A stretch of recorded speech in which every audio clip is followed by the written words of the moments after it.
Selamat siang semuanya, perkenalkan nama saya Melisa dengan NIM 2010417253, kelas A1 Manajemen semester 5 dengan mata kuliah Perilaku Konsumen dan dosen pengampu Bapak Adi Mursalin. Baik, pada kesempatan kali ini saya akan menjawab ujian akhir semester yang telah Bapak berikan di grup WA. Untuk bagian A, pertanyaannya berkenaan dengan drama perilaku konsumen. Untuk soal yang pertama, sebutkan dan jelaskan judul drama perilaku konsumen. Jawab, judul drama kami yaitu negosiasi. Yang kedua, coba saudara deskripsikan secara ringkas isi drama perilaku konsumen Anda. Deskripsi drama kami tentang negosiasi di mana ada dua penjual menawarkan produk kecantikan kepada 3 konsumen di mana di situ terjadi tawar-menawar antara penjual dan pembeli. Soal yang ketiga, berapa orang yang terlibat dalam drama yang Anda buat dan berapa lama durasi drama perilaku konsumen Anda? Jawab, ada 5 orang, durasi drama kami yaitu 7 menit. Soal yang keempat, manfaat dan pelajaran apa yang Anda dapatkan dari drama perilaku konsumen yang Anda buat? Jawab, manfaat dan pelajaran yang kami dapatkan yaitu menciptakan suatu jalinan kerjasama antara satu pihak dengan pihak yang lainnya untuk dapat mencapai tujuan masing-masing.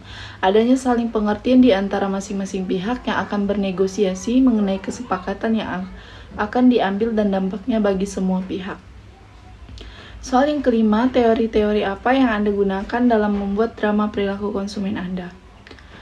Jelaskan mengapa Anda menggunakan teori-teori tersebut. Jawab, teori tentang negosiasi yaitu perencanaan dan persiapan. Tahap pertama yang harus dilalui adalah perencanaan dan persiapan. Yang kedua, menentukan aturan. Tahap kedua adalah menentukan sebuah aturan. Penjelasannya, tahap selanjutnya adalah penjelasan. Dan yang keempat, tawar-menawar dan menyelesaikan masalah. Dan yang kelima, penutupan dan implementasi. Hal yang membuat kami membuat teori tersebut ialah di mana supaya konsumen dan penjual masing-masing dapat mendapatkan keuntungan. Soal bagian B berkenaan dengan video YouTube. Untuk soal yang pertama, sebutkan dan jelaskan topik-topik yang dibicarakan di ketiga video di atas. Soal yang kedua, sebutkan nama-nama pembicara di ketiga video di atas. Dan yang ketiga, jelaskan apa yang dijelaskan oleh masing-masing pembicara di ketiga video di atas. Dan soal yang keempat, manfaat dan pelajaran apa yang Anda peroleh dari menonton ketiga video di atas. Jawab, untuk video yang pertama dengan pembicara Alek Fahrur Riza SE SC, di mana beliau menjelaskan tentang teori consumer perception atau persepsi konsumen.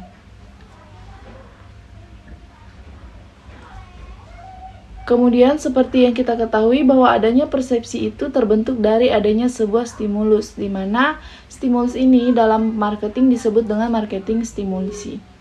Jadi yang disebut dengan marketing stimulus itu adalah seluruh komunikasi atau stimulus fisik yang didesain untuk mempengaruhi konsumen, yang dimana disebut dengan marketing stimuli.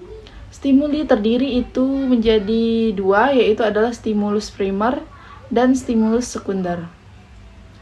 Stimulus primer ini terkait dengan produk itu sendiri dan komponen-komponennya mulai dari kemasan, konten produk, properti fisik, dan sebagainya. Sedangkan untuk stimulus sekunder, ini merupakan stimulus tambahan yang memang dikit oleh marketer seperti desain komunikasi, yang dimana desain komunikasi ini di dalamnya terdiri dari kata-kata, gambar, simbol, harga, outlet atau tokoh, pemasar, dan juga marketing itu sendiri, yang dimana merupakan bagian dari stimulus sekunder dan juga pengkomunikasian stimulus sekunder pada konsep produk.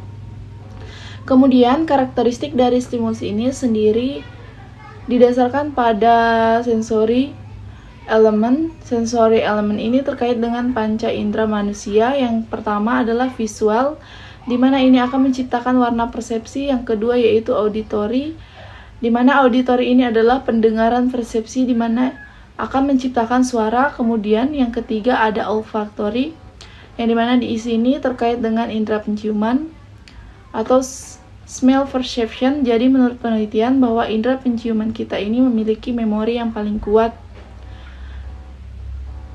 Yang keempat adalah gustatory. Ini adalah indera pengecatan. Jadi di sini kita akan tes persepsi. Yang terakhir ada yang namanya taktil. Taktil ini terkait dengan indera peraba atau feel perception. Teori True Brain adalah model evolusi otak dalam 3 fase yang diusulkan oleh Paul de MacLean pada 1990. Pada fase yang pertama disebut sebagai rekonteks atau korteks, atau ada juga yang menyebutnya otak reptil, di mana menunjukkan bahwa ini adalah sesuatu yang mengambil keputusan berdasarkan input neokorteks dan limbic system. Untuk fase yang kedua disebut sebagai limbic system, ini menunjukkan bahwa respon emosional tentang keputusan dan yang diambil. Fase yang ketiga yang disebut dengan neokorteks, ini menunjukkan segala aspek dan informasi yang berhubungan dengan pengambilan keputusan. Video yang kedua. Topik yang dibicarakan untuk video kedua yaitu faktor-faktor yang mempengaruhi perilaku konsumen. Di mana dalam faktor konsumen dapat diambil bahwa keputusan pembelian yang dipengaruhi oleh beberapa faktor-faktor, yaitu sebagai berikut. Yang pertama, faktor motivasi, kedua faktor persepsi, ketiga faktor sikap, yang keempat faktor kepribadian, dan yang kelima faktor gaya hidup. Manfaat atau pelajaran yang diperoleh dari video ini yaitu adalah manfaatnya dapat memahami perbedaan berbagai kelompok konsumen. Sebuah produk bisa punya berbagai macam konsumen. Merancang program marketing yang sesuai, memprediksi tren pasar, dan meningkatkan daya saing dengan kompetitor, serta meningkatkan customer service. Lanjut pada video yang ketiga dengan pembicara Fitriyah Jazilah dengan topik yang dibicarakan yaitu tentang perilaku konsumen adalah proses dan aktivitas ketika seseorang berhubungan dengan pencarian, pemilihan, pembelian, penggunaan, serta pengevaluasian produk dan jasa, demikian memenuhi kebutuhan dan keinginan. Perilaku konsumen merupakan hal-hal yang mendasari konsumen untuk membuat keputusan pembelian. Faktor-faktor yang mempengaruhi perilaku konsumen yaitu faktor budaya, faktor sosial, faktor pribadi, faktor psikologis. Selain keempat faktor tersebut, perilaku konsumen juga dapat dipengaruhi dari stimulus pemasaran berupa bauran pemasaran yang dimana meliputi dari produk, promosi, harga, saluran distribusi. Lanjut pada bagian yang C, dengan tugas-tugas yang sudah Anda kerjakan selama Anda kuliah di perilaku konsumen. Untuk tugas-tugas yang saya kerjakan, yaitu banyak, dengan salah satunya yaitu ialah tugas drama yang berjudul negosiasi. Baik, sekian dari saya. Mohon maaf jika ada kesalahan kata. Saya ucapkan terima kasih.